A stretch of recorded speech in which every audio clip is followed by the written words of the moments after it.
किस तरह की टिप्पणियां की जा रही हैं? क्या टिप्पणियां की जा रही है कि ब्राह्मण की औरत माँ जो है उसकी अगर दूबे की औरत की माँ की शादी तिवारी से हो गई या चौबे से हो गई तो उससे जो पैदा होगी जनरेशन क्या होगी। लड़की तक तो चल सकता है, ठीक है, उनकी लड़की की शादी तिवारी दूबे में हो तो चलने वाली बात है, लेकिन माँ की शादी किसके भी होती है।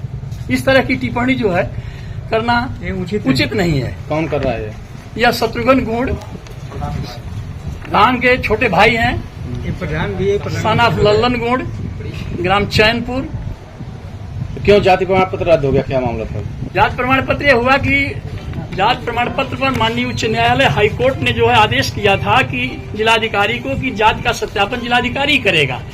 हम लोग डायरेक्शन लेके आए थे हाई कोर्ट से, जिलाधिकारी ने जो है जांच किया, जांच के अंदर जो है पाया गया कि ये लोग गुण नहीं है कहार हैं, क्योंकि गुण जातियां जो है मिर्जापुर कैमूर क्षेत्र में ही पाई जाती हैं, जो जंगली जातियां हैं।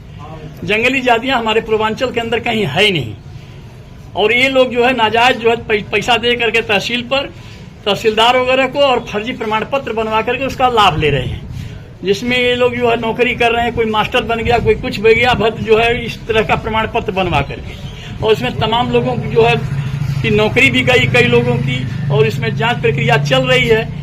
यही कार्रवाई है जिसकी वजह से तो आप लोग पूरे जिले की जांच करवा रहे हैं, केवल पर्टिकुलर एक व्यक्ति कराया? जिले वाई जांच चल रही है ना, इसका सत्यापन जिलाधिकारी को ही पावर है, बाकी किसी को पावर नहीं है। माननीय उच्च न्यायालय ने स्पष्ट रूप से दिया है कि जात का सत्यापन जिलाधिकारी कर सकता है, अदरवाइज कोई नहीं कर सकता है। माननीय हाईकोर्ट नहीं कर सकता है, कमिश्नर नहीं कर सकता है, जिलाधिकारी जो जांच करके देगा उसी पर कार्रवाई होगी। आप लोग पूरे जिले की जांच करवा रहे हैं? हाँ, जिले की जांच करवा रहे हैं, हम लोग गाँव वाइज जांच करा रहे हैं। बहुत से गाँव का हो चुका है, कुछ लोगों का चल रहा है अभी भी।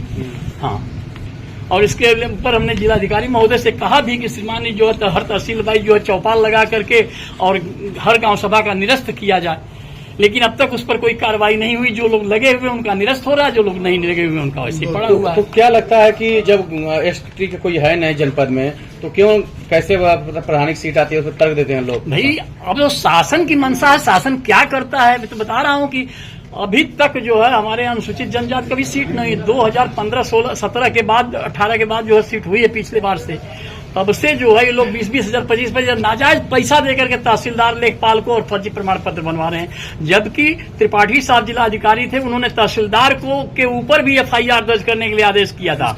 हम खुद ले गए थे, प्रधान के ऊपर भी FIR दर्ज कराए, कानूनगो के ऊपर आदेश हुआ, तहसीलदार के ऊपर आदेश हुआ, लेकिन उन्होंने केवल प्रधान के ऊपर कराया। प्रधान जो है वो जात का गुण है जी, गुण क्या कहार, अब तो गुण रह ही नहीं गए हैं। उन सबों का प्रमाण पत्र खारिज हो गया है, और खारिज होने के बाद जो है ये ब्राह्मणों के खिलाफ जो है, क्योंकि ब्राह्मणों द्वारा ही खारिज कराया गया, उस पर अभद्र टिप्पणी कर रहे हैं और तमाम गालियां दे रहे हैं, जो कि मोबाइल में भी जो है फेसबुक पर भी दिया हुआ है, उसमें भी है। तो मैं मीडिया भाइयों से निवेदन करूंगा कि इसके ऊपर उचित कार्रवाई कराई जाए, और मैंने कप्तान महोदय को भी दे दिया, जिलाधिकारी महोदय को दे दिया कि इसके ऊपर जो है FIR दर्ज हो। यदि FIR दर्ज नहीं होता है, कानूनी कार्रवाई नहीं की जाती है, तो हमें मजबूर होकर के धरना पर बैठना पड़ेगा। इसलिए हम मीडिया भाई से निवेदन करेंगे कि इसको आगे इस बात को प्रकरण को आगे तक पहुंचाया जाए, ताकि इसके ऊपर कानूनी कार्रवाई हो सके।